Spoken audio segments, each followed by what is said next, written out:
నేను నీ విన్నపమును అంగీకరించి నీ స్థలమునకు నాకు బలులు అర్పించు మందిరముగా కోరుకుంటుంది. వానకు లేకుండా ప్రార్థన చేసి నన్ను వెదకి తమ దుర్మార్గములను విడిచిన ఎడల ఆకాశం నుండి నేను వారికి ఈ స్థలమందు చేయబడు ప్రార్థన మీద నా కనుదృష్టి నిలుచును, నా చెవులు దానిని ఆలకించును. ఇంత పర్యంతము మన మధ్యన యాకోబు దైవ సేవకులు ప్రార్థన చేసి దేవాది దేవుని మహిమపరుస్తారు. ప్రార్థన చేసుకున్న ఈ నూతన మార్కెట్ చర్చి మందిరాన్ని మనం ప్రార్థిస్తున్నాము.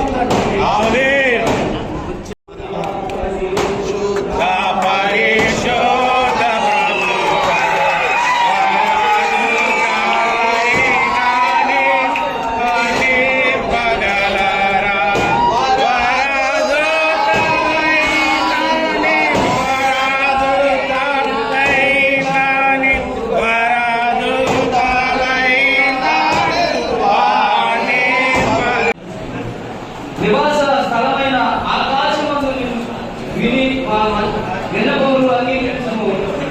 నీవెల్లప్పుడూ మమ్మల్ని క్షమించము. ఆమేన్. ప్రార్థన చేసుకుందాం. మహాపరిశుద్ధుడు ప్రభా, అయా మీరు అభిషేకించండి, సన్నిధి భాగం ఇక్కడ వచ్చాడు ప్రభా. మీ బలిపీఠ తండ్రి నాయన మీ అగ్ని నీచము ఉండదు కాక ప్రభా, మీ సన్నిధి భాగం ఇక్కడ ఉండదు కాక, ఈ దేశ మహిమకి వచ్చను కాక ప్రభా.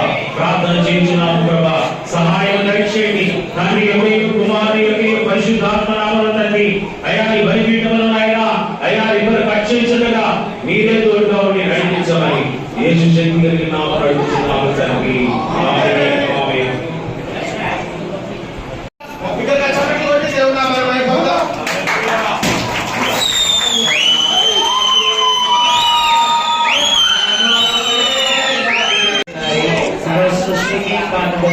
పరిశుద్ధ పాదాలకు వందనాలు తండ్రి.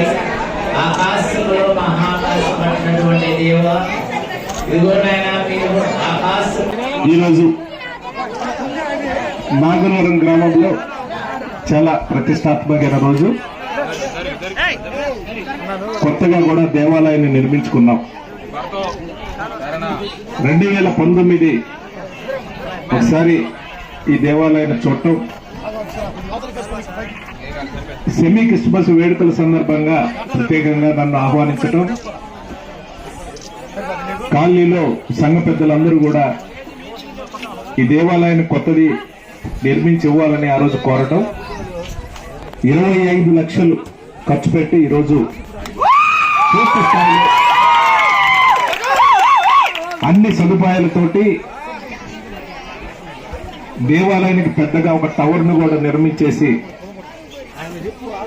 ఆ ప్రభు యొక్క ఆశీస్సులు మనందరికీ కూడా మెండుగా ఉండాలని, ఆ ప్రభు మనందరినీ కూడా కాపాడాలని,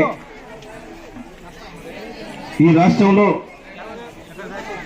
జగనన్న నాయకత్వంలో పేదవారికి సంక్షేమ కార్యక్రమాలు ఏ విధంగా కూడా ఇస్తా ఉన్నారో, గడిచిన 4 సంవత్సరాల 10 నెలల కాలంలో కరోనా లాంటి ఎన్ని పత్తులు వచ్చినా కానీ పేదలకు అందాల్సిన ప్రతి రూపాయి ఏ విధంగా జగనన్న పంపిస్తా ఉన్నాడో, రాబోయే రోజుల్లో కూడా మనందరం పట్టుదలతోటి ఇక్కడున్న నా సోదరి వాళ్ళందరినీ కూడా నేను కోరుతా ఉన్నాను. ఎందుకంటే జగనన్న మన కోసం ఈ 5 సంవత్సరాలు కూడా అన్ని విధాల ప్రతి కుటుంబానికి కూడా సహాయం చేశాడు. రాబోయే 2 నెలలు మనందరం కూడా జగనన్న కోసం పనిచేయాల్సిన అవసరం ఉందని సందర్భం గుర్తు చేస్తా ఉన్నాం. ఎందుకంటే మళ్ళీ కూడా ఆయన ముఖ్యమంత్రి సీట్లో మన కూర్చోబెడితే మళ్ళీ ఇంకొక 5 సంవత్సరాలు కూడా ఇదే రకంగా పేదవారికి ఎలాంటి ఇబ్బందులు లేకుండా అన్ని విధాల సహాయ సహకారాలు అందుతాయని కూడా జగనన్న ద్వారానే మనకు భరోసా ఉంటది. ఎందుకంటే గత ప్రభుత్వాలను చూశారు, గత నాయకులను చూశారు. 2014 ముందు ఈ రాష్ట్రానికి ముఖ్యమంత్రిగా చేసిన తర్వాత ముఖ్యమంత్రిగా వచ్చిన చంద్రబాబు నాయుడు చూశారు. మళ్ళీ కూడా చంద్రబాబు నాయుడు వాళ్ళకు సంబంధించిన నాయకులు ఈ 2 నెలలు కూడా మళ్ళీ వచ్చేసి అనేక రకాలు కూడా ప్రలోభం పెట్టే పరిస్థితి. ఎందుకంటే ఈ రాష్ట్రానికి చంద్రబాబు నాయుడు సైతాన్లాగా దాపురిచ్చాడు. ఖచ్చితంగా ఆయన దరిదాపులు లేకుండా మనందరం కూడా తరిమి కొట్టి మళ్ళీ జగన్మోహన్ రెడ్డి గారికి పూర్తి స్థాయిలో బాధ్యత కలగాల్సిన అవసరం ఉందని సందర్భంగా గుర్తు చేస్తా ఉన్నాను. ఎందుకంటే ఒకటైతే నేను చెప్పగలను, గతంలో ఉన్న నాయకులు, గతంలో ఉన్న జన్మభూమి కమిటీలు ఇప్పుడు లేవు.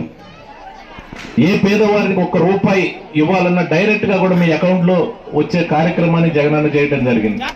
ఈ రాష్ట్రంలో పేదవారికి 2,50,000 కోట్ల రూపాయల సంక్షేమ కార్యక్రమాల రూపంలో మీ అకౌంట్ లో డబ్బులు వచ్చినాయనంటే, ఒక చేయూత గాని, ఒక అమ్మఒడి గాని, ఒక రైతు భరోసా గాని, డ్వాక్రా చెల్లెలకు పూర్తిగా రుణమాఫీ గాని, ఒక పెన్షన్ గాని, ఏం తీసుకున్నా కూడా డైరెక్ట్ గా కూడా ఎక్కడా కూడా ఒక్క రూపాయి కూడా కరప్షన్ లేకుండా జగనన్న అక్కడ బటన్ నొక్కితే మీకు ఎంత సహాయం చేయాలని ఆయన అనుకున్నాడు, ఆ రూపాయి మీ అకౌంట్ లో వచ్చే కార్యక్రమాన్ని జగనన్న తీసుకున్నాడు. దయచేసి రాబోయే 2 నెలలు మనందరం కూడా అప్రమత్తంగా ఉండాల్సిన అవసరం ఉంది. ఎందుకంటే ఇలాంటి డెవలప్మెంట్ కార్యక్రమం ఈరోజు 25 లక్షలతోటి ఈ దేవాలయాన్ని కట్టుకున్నామనంటే ఖచ్చితంగా అక్కడ జగనన్న సహాయ సహకారాలతోటి, ఆయన ఇచ్చిన నిధులతో తీసుకొచ్చేసి ఇంత పెద్ద దేవాలయాన్ని మనం కట్టుకున్నాం. పేదవారికి సహాయం చేసే విషయంలో ఈ దేవాలయమే, జగనన్న సహాయం చేసే విషయంలో ఈ దేవాలయమే నిలువెత్తు నిదర్శనం అని కూడా ఈ సమయం గుర్తు చేస్తాం. అందరికి కూడా సహాయం చేసే విధంగా ఇంకొకటి మీ అందరినీ కూడా కోరుతా ఉన్నాను, రాబోయే పార్లమెంట్ ఎలక్షన్ కి సంబంధించి నరసరావుపేట పార్లమెంట్ నుంచి అనిల్ కుమార్ యాదవ్ అన్న మనకి ఎంపీ అభ్యర్థిగా కూడా జగనన్న పంపించబోతా ఉన్నారు. ఎంతో జగనన్న నమ్మకంతో పల్నాడుకి పంపిస్తా ఉన్నారు. ఖచ్చితంగా ఆయనకు పూర్తి సహాయ సహకారాలు మనం అందించేసి మంచి మెజారిటీ తోటి అనిల్ అన్నను కూడా గెలిపించాల్సిన బాధ్యత మన అందరి మీద ఉంది. ఎందుకంటే నెల్లూరు నుంచి మన మీద నమ్మకంతో, మన ప్రాంత ప్రజల మీద, మన ప్రాంత